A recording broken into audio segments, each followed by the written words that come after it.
வணக்கம். இந்த வீடியோல இந்திய தேசிய இயக்கத்துல ஒரு முக்கியமான தலைவர் நேதா சுபாஷ் சந்திர போஸ் அவர்கள். ஓகேவா? இளைஞர்கள் எல்லாருக்குமே அவர பத்தி பேசினாலே ஒரு உத்வேகம் இருக்கும். அந்த மாரி ஒரு தலைவர் தான் நேதா சுபாஷ் சந்திர போஸ். அவர்கள பத்தி தேர்வு பார்வையில முழுக்க முழுக்க அவர பத்தி கேட்கக்கூடிய கூற்று காரணங்களா இருக்கட்டும், இதுவரை கேட்ட கொஸ்டின்ஸா இருக்கட்டும், எல்லாத்தையும் இந்த ஒரே வீடியோல அம்புட்டு தான் அப்படின்னு சொல்ற மாரி முடிக்கப் போறோம். முதல்ல முக்கிய அரசியல் மற்றும் ராணுவ நிகழ்வுகள காலவரிசைப்படி பார்த்துருவோம். ஏன்னா, கால வரிசைப்படுத்துக அப்படின்றது இப்ப டிஎன்பிஎஸ்சியோட ட்ரெண்டிங்ல புதுசா இருக்கு. 1938 ஹரிபுரா காங்கிரஸ் மாநாடு. குஜராத்தில் நடைபெறக்கூடிய இந்த மாநாட்டில தான் நேதாஜி ஒருமனதாக காங்கிரசின் தலைவரா தேர்ந்தெடுக்கப்படுறார். திட்டக்குழுவின் அடித்தளமான தேசிய திட்டக்குழுவ 1938ல நேரு அவர்கள் தலைமையில உருவாக்குவாரு. அத உருவாக்குறதுக்கு அடித்தளமா தேசிய திட்டக்குழு ஒண்ணு அப்படின்னு நமக்கு இந்தியாவுக்கு வேணும் அப்படின்றத இந்த மாநாட்டுல சொல்லுவாரு. 1939ல திரிபுரா காங்கிரஸ் மாநாடு. ஓகேவா? இந்த மாநாட்டுல காந்தியடிகள் வேட்பாளரான பட்டாபி சீதாராமையா அவர்கள் எலெக்ஷன் நிப்பாங்க. ஆனா அவர் தோல்வி அடைஞ்சிருவாரு. நேதாஜி வின் பண்ணிருவாரு. அதனால காந்தியடிகள் பட்டாபியின் தோல்வி எனது தோல்வி அப்படி சொல்லி அந்த மீட்டிங்ல பங்கேற்க மாட்டாரு. அதோட இவர் அந்த கட்சியில இருந்து விலகுறாரு. யாரு? சுபாஷ் சந்திர போஸ் அந்த கட்சியில இருந்து ராஜினாமா செஞ்சு வெளில காங்கிரஸ் விட்டு வெளியேறினார் அப்படின்னு போட்டிருக்காங்க. ஆனா காங்கிரஸ்க்குள்ளேயே தான் அவர் அகில இந்திய ஃபார்வர்ட் பிளாக் கட்சி அப்படின்னு ஒரு முற்போக்கு கட்சி தொடங்குவார். அதான் கீழே இருக்கு. 1939 மே மாசம் 3ஆம் தேதி ஃபார்வர்ட் பிளாக் கட்சி அப்படின்னு காங்கிரஸ்க்குள்ளேயே அகில இந்திய ஃபார்வர்ட் பிளாக் அப்படின்னு ஒரு புதிய முற்போக்கு கட்சி தொடங்குறார். காங்கிரஸ்ல கூடிய உறுப்பினர்கள் வச்சே தொடங்குறார். ஓகே. 1941ல வீட்டு காவல் மற்றும் தப்பி ஓட்டம். ஓகேவா? கல்கத்தா அவர் வீட்டுல பிரிட்டிஷ் அரசாங்கம் அவர் வீட்டு சிறையில் வச்சிருக்காங்க. ஜனவரி மாசம் 1941ல மாறுவேடம் போட்டு ஆப்கானிஸ்தான் வழியாக ரஷ்யா மற்றும் ஜெர்மனிக்கு தப்பி போறார். ஓகேவா? 1942ல ஜெர்மனில இருந்து ஆசாத் ஹிந்த் ரேடியோ அப்படின்றது ஜெர்மனில ஆசாத் ஹிந்த் ரேடியோ அப்படின்னு ஒரு ரேடியோவை உருவாக்குறாரு. யாரு? நேதாஜி அங்கே உருவாக்குவாரு. இந்த ஆசாத் ஹிந்த் அப்படின்ற ரேடியோவை முதல்ல ஜெர்மனியில் அமைச்சிருந்தாலும் 2ஆம் உலகப் போர் முடியக்கூடிய டயத்துல நேதாஜி அவர்கள் சிங்கப்பூர் போவார். ஓகேவா? அப்ப சிங்கப்பூருக்கு அந்த சேனலை மாத்திடுவார். ஓகேவா? அப்புறம் சிங்கப்பூர்ல இருந்து பேசுவாரு. உங்களுக்கான கேள்வி என்ன அப்படின்னு பாத்தீங்கன்னா, சிங்கப்பூர்ல இருந்து பேசும்போது அவர் தேச தந்தை அப்படின்னு யாரை குறிப்பிட்டார் அப்படின்றத தெரிஞ்சவங்க கமெண்ட்ல சொல்லுங்க. இப்போ ஃபர்ஸ்ட் அங்கே இருந்து பேசுறாரு. இங்க ஜெர்மனில இருந்து பேசுறாரு. அதன் மூலம் இந்திய மக்களுக்கு எழுச்சியூட்டும் உரைகளை ஆற்றாரு. அங்க இருக்கக்கூடிய ஜெர்மனியில் இருக்கக்கூடிய இந்திய ராணுவ வீரர்கள் தான் நேதாஜி அப்படின்ற ஒரு பட்டத்தை அவர் கொடுப்பாங்க. நேதாஜி அப்படின்னா தமிழ்ல மதிப்பிற்குரிய தலைவன் அப்படின்றது பொருள். ஓகேவா? 1943 ஜூன் ஜூலை ஜப்பான் மற்றும் சிங்கப்பூர் பயணம். இப்ப சிங்கப்பூர் பயணம் போகும்போது இந்த ஆசாத் ஹிந்த் ரேடியோவை அங்கே மாத்திடுவார். ஓகேவா? ஜெர்மனில இருந்து நீர்மூழ்கி கப்பல் மூலமாக ஜப்பான் சென்று பின்னர் ஜூலை 2 1943 சிங்கப்பூர் வந்தடைவாரு.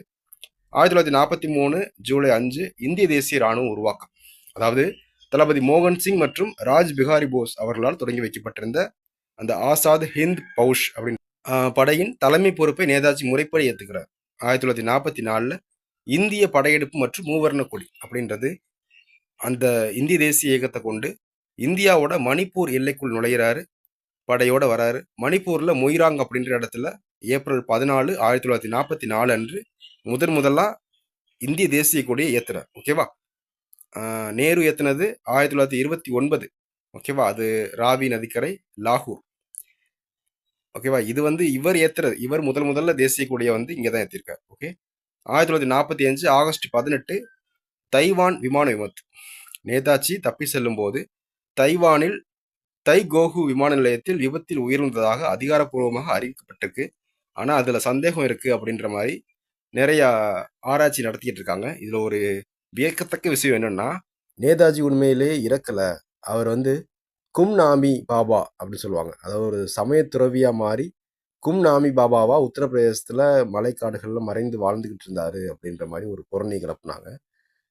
அதுல என்ன ஒரு விஷயம் அப்படின்னா, அவரை பேசும்போது ஒரு திரை சீலைக்கு பின்னாடி உட்காந்து தான் பேசுவாரு. அவருடைய நிழல் தான் அந்த திரையில தெரியும்.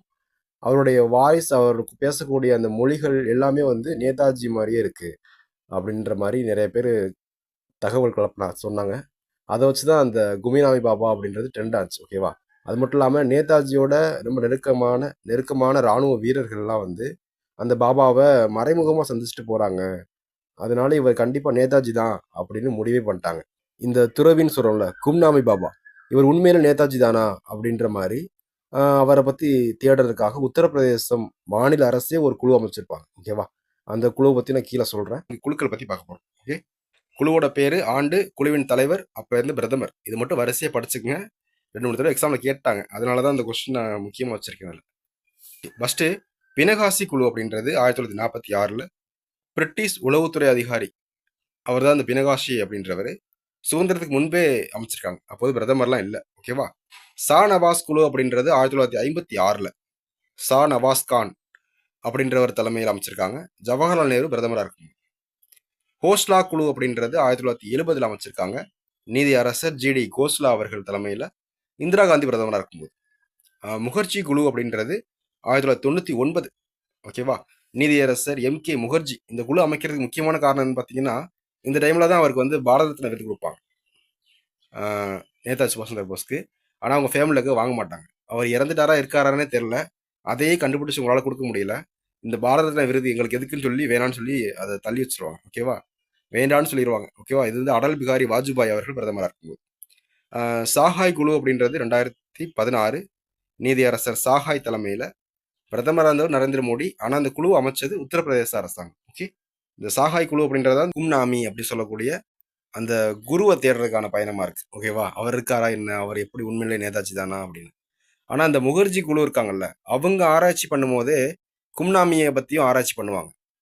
இவங்க வந்து பண்ண ஆராய்ச்சியில் ஒரு திடுக்கிடு உண்மையை சொல்லுவாங்க. ஆக்சுவலாக வந்து விமான விபத்து நடக்கவே இல்லை அப்படின்ருவாங்க முகர்ஜி ஆணையம். அதுக்கடுத்து இந்த கும்நாமி பாபா இருக்கார்ல அந்த துறவி, அவருடைய பற்களை எடுத்து டிஎன்ஏ ஆராய்ச்சி பண்ணுவாங்க. யாரு? முகர்ஜி ஆணையம். பண்ணி இது வந்து நேதாஜியோட உடம்போட டிஎன்ஏல ஒத்து போகலை அப்படின்னு சொல்லிடுவாங்க. ஓகேவா. சாகாய் குழு அடுத்த அறிக்கையை சமர்ப்பாங்க. இவங்களுமே வந்து நேதாஜி வேற, இவர் கும்நாபி வேற, ஆனால் 2 பேருமே வந்து ஒரே மாதிரி சிந்திக்கிறாங்க அப்படின்னு முடிச்சிருவாங்க. ஓகேவா. சிந்தனையில் ஒருவர், ஆனால் வெவ்வேறு மனிதர்கள் அப்படின்ற மாதிரி கொண்டு வந்துருவாங்க. ஓகே. பிறந்த நாள் மற்றும் விருதுகள் இவருக்கு சிறப்பாக என்னென்னு கொடுக்குறாங்க அப்படின்றது போன தடவை கேட்டிருந்த கொஸ்டின். பாரக்ராம் திவாஸ் அப்படின்றது வீர தினம் பொருள். நேதாஜியின் பிறந்த நாளான ஜனவரி 23 இந்திய அரசாங்கம் மரக்ராம் திவாஸ் அப்படின்னு கொண்டாடிட்டு இருக்காங்க. ஓகேவா. பாரத ரத்னா விருது இது சர்ச்சைக்குரியது தான். 1992 இவருக்கு வந்து மரணத்திற்கு பின்பு விருதுகள் அளிக்கப்பட்டதால் சர்ச்சை காரணமாக இந்த விருது அவங்க குடும்பம் பெற்றுக்க மாட்டாங்க. ஓகேவா. நேதா சுபாஷ் சந்திர போஸ் ஆப்தா பிரதான் புராஸ்கர் அப்படின்றது பேரிடர் மேலாண்மையில் சிறந்து விளங்கக்கூடியவங்களுக்கு கொடுக்கக்கூடிய தேசிய விருது தான். ஓகேவா. சமீபத்திய நினைவிடங்கள் மற்றும் பெயர் மாற்றங்கள் பார்த்தீங்கன்னா, மாபெரும் ஒரு கிரானைட் சிலை 2022 இந்தியா கேட் அருகே 28 அடி உயரத்தில் பிரதமர் மோடி அவர்கள் திறந்து வச்சிருக்காரு. இந்தியா கேட் அருகிலேயே. ஓகேவா. விமான நிலையம் கொல்கத்தாவில் கூடிய விமான நிலையம் நேதாஜி சுபாஷ் சந்திர போஸ் சர்வதேச விமான நிலையம் அப்படின்னு பெயர் வச்சிருக்காங்க. கடற்படை தளம் கொல்கத்தாவில் இந்திய கடற்படை தளத்திற்கு இப்பெயர் சூட்டப்பட்டிருக்கு. அவரோட ஊர் கொல்கத்தா அப்படின்னால அங்கே இருக்கிறதுக்கெல்லாம் அப்படி தான் வச்சிருக்காங்க. அந்தமான் தீவு மாற்றம், தீவோட பெயர்கள் மாற்றம். ராஸ் தீவு நேதாஜி சுபாஷ் சந்திர போஸ் தீவு அப்படின்னு மாற்றப்பட்டிருக்கு. அதாவது ராஸ் தீவு அப்படின்ற இந்த பேரை நேதாஜி சுபாஷ் சந்திர போஸ் தீவு அப்படின்னு மாற்றிருக்காங்க. ஓகேவா. ஸ்ரீ விஜயபுரம் அந்தமானோட தலைநகர் போர்ட் பிளேயருக்கு ஸ்ரீ விஜயபுரம் அப்படின்னு இப்போ பேர் மாற்றிருக்காங்க. ஓகேவா. இது அப்படிதாங்க இதோட வீடியோ முடிஞ்சிருச்சு. இந்த வீடியோ பார்த்து முடிச்சோன்னே உங்களுக்கு இந்த ஃபீல் இருந்துச்சுன்னா, அதாவது நேதாஜி சுபாஷ் சந்திர போஸை பற்றி நம்ம ஃபுல்லாக தெரிஞ்சுக்கிட்டோம் அப்படின்ற ஃபீல் இருந்தால் ஒரு லைக் பண்ணுங்கள். உங்களுடைய கருத்துக்கள் ஏதாவது இருந்தால் கமெண்ட் பாக்ஸில் சொல்லுங்கள்.